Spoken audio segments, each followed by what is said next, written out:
Assalamualaikum warahmatullahi wabarakatuh. Yang terhormat dosen tutor pengampu mata kuliah Bahasa Indonesia, perkenalkan saya Lisa Maulina dari Prodi Administrasi Bisnis semester 1 dari UPBJJ UT Jakarta. Mohon izin menyampaikan gagasan yang bertemakan COVID-19. Bermula dari kota Wuhan, tepatnya di Tiongkok, virus jenis baru ini telah menyebar ke berbagai belahan negara di dunia, termasuk Indonesia yang menyimbolkan penyakit coronavirus disease 2019 atau disebut dengan COVID-19. Tentunya, kondisi ini tidak boleh dianggap remeh dan dibiarkan begitu saja.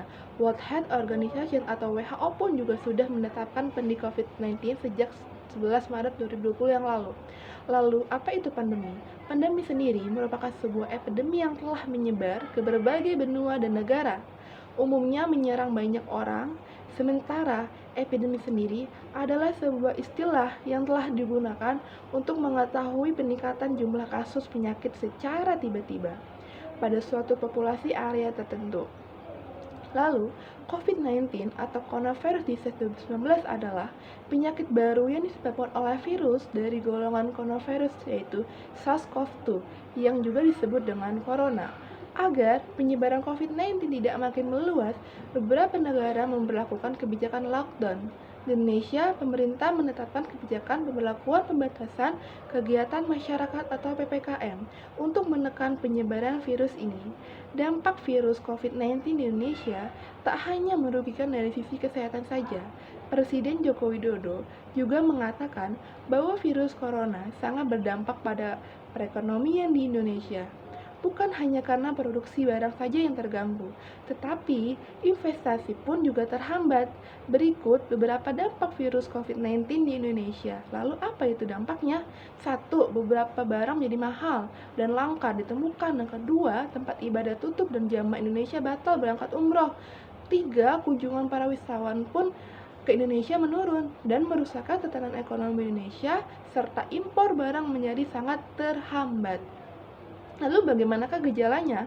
Gejalanya bervariasi, mulai dari flu biasa, gangguan pernapasan, menyerupai pneumonia. Gejala corona pun yang dialami mereka banyak berbagai macam.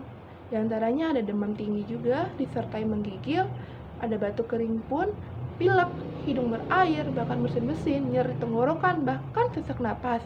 Lalu penyebabnya itu apa sih? Penyebabnya itu dari kota Wuhan ini mengalami beberapa virus yang mendatang terinfeksi pada manusia sebelumnya. Karena itu, virus ini juga disebut dengan 2019 novel coronavirus atau 2019 nCoV. Virus corona umumnya ditemukan pada hewan seperti unta, ular, ternak, kelelawar, dan manusia pun tertular virus ini apabila terdapat riwayat kontak langsung dengan hewan tersebut. Misalnya pada peternak atau pedagang di pasar hewan. Namun, adanya ledakan jumlah kasus di Wuhan, Cina menunjukkan bahwa coronavirus ini dapat ditularkan dari manusia ke manusia lain. Meskipun semua orang dapat terinfeksi virus corona, mereka yang lanjut usia memiliki rentan yang sangat tinggi dan kronis. Daya tahan tubuhnya rendah, lebih rentan mengalami infeksi, serta komplikasi lainnya.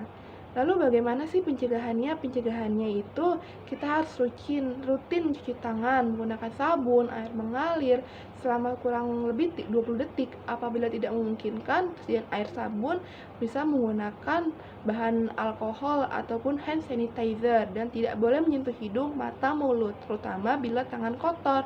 Dan kita harus hindari kontak langsung dengan orang yang sedang sakit. Tetaplah stay di rumah, tutup mulut dengan tisu ataupun masker, dan tidak berada dalam kerumunan, dan jaga jarak, serta hindari berpergian terutama ke daerah dengan kasus infeksi coronavirus terbesar. Dampak virus COVID-19 ini bukan cuma tentang tatanan masyarakat, namun pelajar dan mahasiswa pun mengalami dampaknya, yaitu ada beberapa sekolah dan bahkan sekolah pun tutup dan melakukan daring dan serba apa-apa online, dan kita diharuskan untuk stay at home, dan banyak pekerja yang dirumahkan, bahkan bekerja banyak yang di PHK.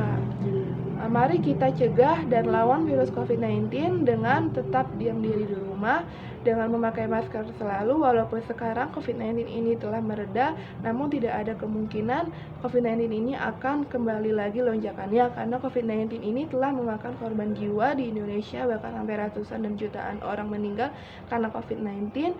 Bahkan ada pemakaman tersendiri untuk para korban yang terinfeksi COVID-19 yang telah meninggal. Mari kita cegah COVID-19 dengan selalu menjaga kesehatan di sekitar kita dengan memakai masker, mencuci tangan, dan menghindari kerumunan. Sekian presentasi dari saya, kurang lebihnya saya mohon maaf. Wabillahi taufiq wal hidayah. Wassalamualaikum warahmatullahi wabarakatuh.